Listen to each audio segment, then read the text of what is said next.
Beed citizen live update. शहरातील साठे चौकात काल रात्री 8:30 वाजण्याच्या सुमारास पैठणहून मासे घेऊन येणाऱ्या रिक्षा चालकासह अन्य एकावर कोयत्याने हल्ला केल्याची घटना घडली आहे। 3 हल्लेखोरांनी वर्दळीच्या ठिकाणी हातात कोयता घेऊन वार केले। यामध्ये दोघेही गंभीर जखमी झाले। शिवाय 3 हल्लेखोरांपैकी 2 जण जमावाच्या मारहाणीत जखमी झाले आहेत। दरम्यान या प्रकरणात पोलिसांची भूमिका संशयास्पद असल्याचं दिसून येते।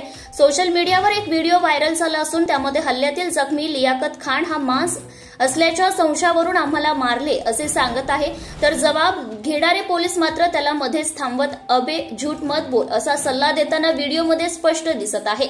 या माध्यमातून पोलीस एक प्रकारे जबाब देणाऱ्या गंभीर जखमी व्यक्तीवर दबाव टाकत असल्याचंही व्हिडिओमध्ये पाहायला मिळत आहे। त्यामुळे लोकांमध्ये या घटनेविषयी संभ्रम आणखीनच वाढला आहे। एसपी साहेबांनी या घटनेच्या मुळाशी जावे, घटनास्थळाचे सीसीटीव्ही फुटेज पुन्हा बारकाईने तपासावेत, प्रत्यक्षदर्शींचे जबाब घ्यावेत। खरंच मासे घेऊन येणाऱ्या रिक्षा चालकाने हॉर्न वाजवला होता का?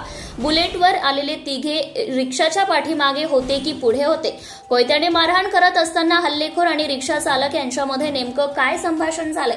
संभाषणात खरंच हॉर्न का वाजवला याचा उल्लेख आहे का? जबाब नोंदवताना पोलीस जखमी व्यक्तीला खोटं नको बोलू असे म्हणताना दिसत आहे। यावरून घटना घडली त्यावेळी संबंधित पोलीस अधिकारी त्या ठिकाणी होते का? जखमी खोटे बोलतोय हे ठरवणारे पोलीस कोण? अनेक प्रकरणांमध्ये जखमींच्या जबाबानुसारच गुन्हा दाखल केला जातो। मग याच प्रकरणात पोलिसांनी सल्लागाराची भूमिका का घेतली? जखमी जबाब देत असताना पोलीस त्याला मध्येच का थांबवत होते? या सर्व प्रश्नांची उत्तरे जनतेला मिळणे आवश्यक आहे। केवळ गाडीचा हॉर्न वाजवला म्हणून चक्क कोयत्याने हल्ला होतो, यह बात खरोखरच ही गोष्ट हजम होण्यासारखी नाही। विशेष म्हणजे FIR मध्ये 3 एकाने स्वतःच्या शर्टच्या बनियानमध्ये लपवून ठेवलेला कोयता काढून तो रिक्षा चालकासह अन्य एकाच्या पाठीमागे लागला असा उल्लेख आहे। मग ते हल्लेखोर सोबत कोयताच घेऊन फिरत होते का? कोणीतरी हॉर्न वाजवेल आणि आपण त्याच कोयत्याने हल्ला करू असे ते ठरवून आले होते का? असे एक ना अनेक प्रश्न उपस्थित होऊ लागले आहेत। Subscribe now and press the bell icon.